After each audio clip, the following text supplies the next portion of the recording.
BJP के वरिष्ठ नेता अमित शाह ने शनिवार को झारखंड के चाईबासा से पार्टी के चुनावी अभियान की शुरुआत की। अमित शाह ने बीजेपी की विजय संकल्प रैली में सीएम हेमंत सोरेन पर वार किया। इसके बाद जेएमएम और कांग्रेस की ओर से भी बीजेपी पर निशाना साधा गया है।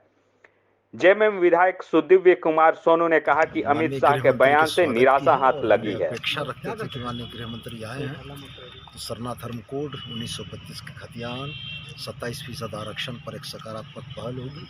राज्य सरकार का 1,36,000 करोड़ रुपया बकाया है।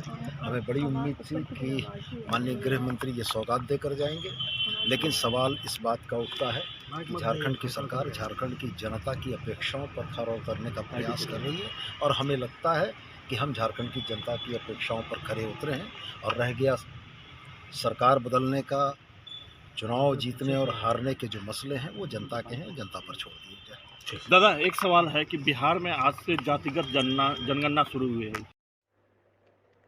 झारखंड प्रदेश कांग्रेस के प्रवक्ता राजीव रंजन ने कहा कि जिस तरह से अमित शाह ने बाबूलाल मरांडी की बात का हवाला देकर हेमंत सरकार को अस्थिर करने की कोशिश का खुलासा किया, उससे बीजेपी का असली चेहरा सामने आ गया है।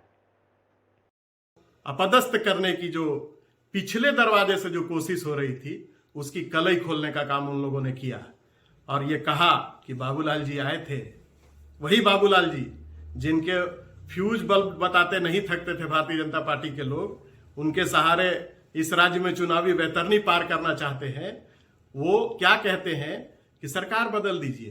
तो अच्छी बात कही अमित शाह जी ने कि भाई सरकार जो है वो लोकतंत्र में जनता उसकी मालिक होती है और जनता ही चुनती है, इसलिए जनता के फैसले के सहारे हम सरकार को जरूर बदल सकते हैं। तो कम से कम भारतीय जनता पार्टी के स्थानीय नेतृत्व को यह एहसास होना चाहिए कि उनके नेता ने जो उनको रास्ता दिखाया है, जनता के बीच में जाएं और इस प्रकार से जो लोकतंत्र लोकशाही को चोरी करने का प्रयास कम से कम देश के अंदर जिस प्रकार से अलग अलग प्रांतों में हो रहा है, वो झारखंड में कामयाब नहीं हो रहा। झारखंड राज्य कर्मचारी चयन आयोग के अभ्यर्थियों ने आज रांची में राजभवन के समक्ष प्रदर्शन किया।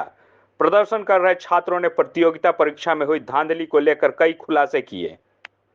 को बुद्धू और जंगल झाड़ का पशु जैसा समझते हैं और हमेशा एक जानते हैं कि नौकरी के लिए नियोजन नीति बहुत आवश्यक है। बिना नीति का नौकरी नहीं लग सकता है, लेकिन इन लोग नियोजन नीति नौकरी के लिए नहीं बनाते हैं। ये लोग एक ऐसा सुनियोजित नीति बनाते हैं जिससे नौकरी नहीं देना हो और वो लोग अपना मंशा में सफल भी होते हैं। जैसा कि आपने देखा, पिछला 16 दिसंबर को माननीय हाईकोर्ट के माध्यम से नियोजन नीति को रद्द कर दिया गया और उस ऑर्डर कॉपी में ऑर्डर नंबर 62 और 63 में स्पष्ट रूप से उल्लेख है कि ये नियोजन नीति रद्द है और इसके तहत तमाम विज्ञापन भी रद्द है। लेकिन इसी में एक परीक्षा है जूनियर इंजीनियर का और वो परीक्षा 2 बार परीक्षा हो चुका है। पहला बार रद्द इसलिए हुआ, आप क्यों हुआ, आप मीडिया कर्मी जानते ही हैं, तमाम सुनने वाले सभी छात्र भी जानते हैं कि जेएसएससी परीक्षा से जूनियर इंजीनियर नहीं बना रहा था, बल्कि यहाँ दलाली लेके पैसा 20 लाख 30 लाख लेके बन रहा था। अब बताइए 20 लाख 30 लाख कौन देगा? झारखंडी तो यहाँ गरीब किसान खेत खलिहान में काम करते हैं, लेबर खलासी का काम करते हैं, मिस्त्री लेबर का काम करते हैं, तो 20 लाख 30 लाख वही दे सकता है जिसका बाप झारखंड को लूटता है, जहाँ दलाली करता है। झारखंड बार काउंसिल की ओर से कोर्ट फीस वृद्धि के फैसले को वापस लेने की मांग को लेकर आज रांची में आक्रोश मार्च निकाला गया। प्रदर्शन कर रहे अधिवक्ताओं का कहना है कि कोर्ट फीस बढ़ाए जाने से आम लोगों को काफी दिक्कतें हो रही हैं। फीस वृद्धि के कारण गरीब न्याय के लिए कोर्ट के दरवाजे तक नहीं पहुंच पा रहे हैं। वहीं सीएम हेमंत सोरेन से महाधिवक्ता के नेतृत्व में अधिवक्ताओं ने मुलाकात की। उनको राज्य सरकार की तरफ से सहायता दी जाएगी।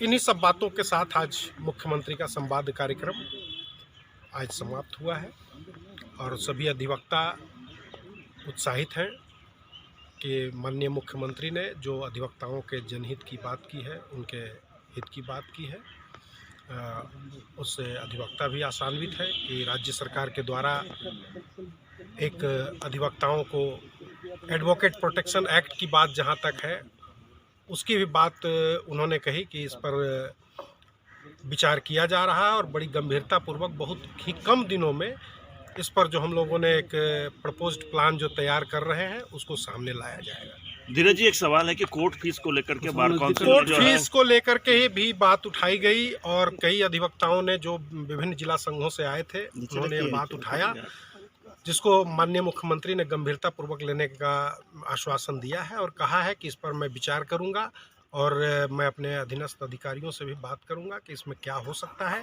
क्या सुधार किया जा सकता है। चूँकि एक बार एक्ट लागू हो गया है तो इसको संशोधन करने में थोड़ा समय लगेगा, लेकिन हम इस पर संशोधन पर विचार करेंगे। गिरिडीह वन प्रमंडल में एक दिवसीय फॉरेस्ट स्पोर्ट्स मीट का आयोजन किया गया। इंडोर स्टेडियम में आयोजित स्पोर्ट्स मीट में वन और पर्यावरण विभाग के प्रतिभावान खिलाड़ियों ने हिस्सा लिया। स्पोर्ट्स मीट में मेजबान टीम गिरिडीह के साथ 5 डिवीजन, 3 सर्कल और 1 रीजनल टीमों ने हिस्सा लिया। स्पोर्ट्स मीट में फुटबॉल, शॉटपुट, अलग अलग कैटेगरी में दौड़, बैडमिंटन और वॉलीबॉल का आयोजन कराया गया।